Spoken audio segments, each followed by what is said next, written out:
ছায়াটি বারবার এক অদ্ভুত কথা বলছে, ওরা আসছে না কেন, জোয়ার তো শেষ হয়ে এলো। তো গাইস, এই গল্পটি আপনাদের বহুতই ভালো লাগবে, কারণ এই গল্পটি হলো বহুতই পুরনো একটি গল্প, ব্রিটিশি আমলের গল্প। এই গল্পটি হলো হাবিজ সাহেবকে নিয়ে।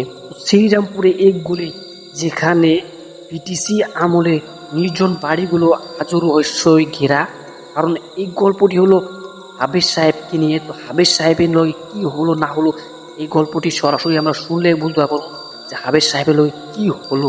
আর এই গল্পটি সরাসরি আমার সাদিকুল ভাই আমার ইমেল বক্সে পাঠাইছে। তো আপনাদের গল্পটি কোনো ধরনের বানানো গল্প নয়, এই গল্পটি হলো সত্য একটি ঘটনা।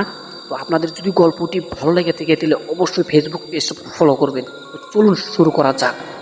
শ্রীরামপুরের এক গলি যেখানে ব্রিটিশ আমলের জীর্ণ বাড়িগুলো আজও একে অপরের গায়ে হেলান দিয়ে দাঁড়িয়ে আছে।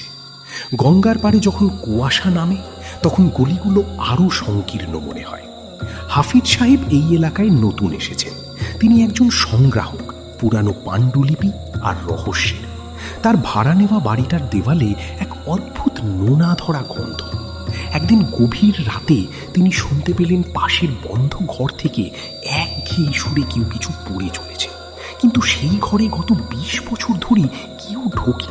কৌতূহল সামলাতে না পেরে হাফিজ সাহেব যখন চাবির ছিদ্র দিয়ে উঁকি দিলেন, দেখলেন এক দীর্ঘকায় ছায়া পিঠ ঘুরিয়ে বসে আছে।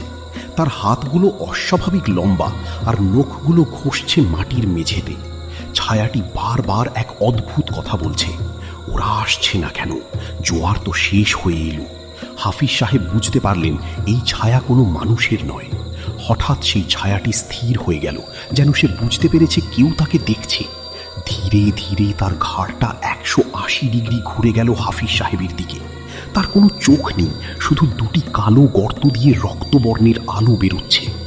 ভয়ে হাফিজ সাহেব ঘরে ফিরে এলেন, কিন্তু ডাকটা পিছু ছাড়ল না। তার কানে বাজতে লাগলো সেই অশরীরী কণ্ঠ। পরের দিন সকালে পাড়ার লোকেরা দেখল হাফিজ সাহেবের ঘরের দরজা খোলা, কিন্তু ভেতরে কেউ নেই। শুধু মেঝের উপর পড়ে আছে একখানা জীর্ণ পাণ্ডুলিপি, যেখানে লেখা, শ্রীরামপুরের গঙ্গার ঘাটে যে প্রহরী বসে থাকে তাকে দেখার পর কেউ আর নিজের ছায়া ফিরে পায় না।